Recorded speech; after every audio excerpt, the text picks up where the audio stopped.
Assalamualaikum warahmatullahi wabarakatuh. Kembali bersama kami.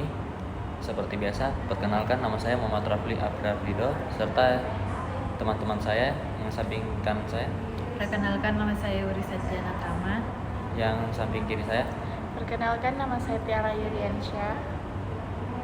Hari ini kelompok kami akan membahas topik yang sangat penting dan menarik, yaitu kunci sukses penerapan TI governance. Seperti yang kita tahu, IT governance atau tata kelola TI menjadi sangat krusial dalam organisasi modern, terutama dalam menjalani atau menjamin bahwa penggunaan teknologi informasi benar-benar selaras dengan tujuan bisnis. Nah, untuk memulainya, saya ingin mengajak kita berpikir, kenapa banyak penerapan IT governance di organisasi yang gagal. Salah satu alasannya adalah tidak memahami kunci suksesnya. Untuk itu, mari kita menjelaskan hal itu lebih dalam dan menerangkannya secara leluasan. Saya serahkan dulu ke Tiara yang akan membahas beberapa faktor internal yang menentukan keberhasilan IT governance.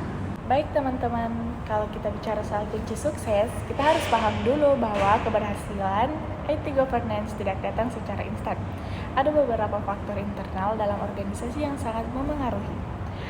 Yang pertama, komitmen manajemen puncak. Tanpa dukungan dari masyarakat level atas, implementasi IT governance akan sangat sulit. Mengapa? Karena keputusan strategis, alokasi anggaran, dan prioritas proyek semua bergantung pada manajemen. Yang kedua, struktur organisasi yang jelas. Organisasi harus punya peran dan tanggung jawab yang spesifik terkait pengelolaan TI. Misalnya, siapa yang bertanggung jawab atas keamanan informasi, siapa yang mengelola risiko, dan sebagainya. Ketiga, budaya organisasi. Kalau dalam budaya perusahaan tidak ada kepedulian terhadap tata kelola, maka kebijakan sebagus apapun tidak akan efektif. Maka dari itu penting ada kesadaran di semua level, bukan hanya di level TI aja. Dan yang terakhir, pengelolaan sumber daya TI yang efektif, termasuk di dalamnya kompetensi SDM,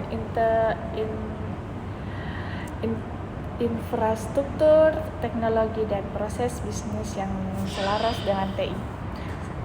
Kita lanjutkan ke Citra untuk membahas faktor eksternal dan penutup diskusi ini. Baik, jadi tadi sudah dibahas secara lengkap faktor-faktor internalnya. Sekarang saya akan menambahkan dari sisi eksternal. Salah satu kunci sukses penerapan IT governance yang sering diabaikan adalah kepatuhan terhadap regulasi dan standar industri.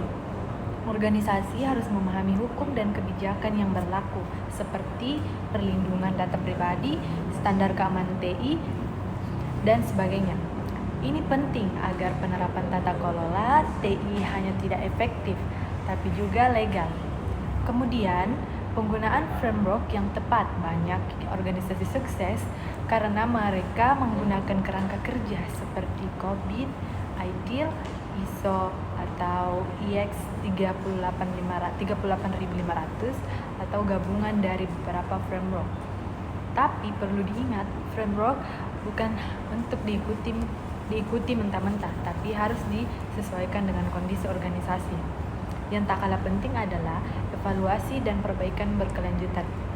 IT governance bukan proyek sekali jalan, harus ada audit rutin, feedback dan stakeholder, dan penyesuaian terhadap perubahan teknologi maupun bisnis.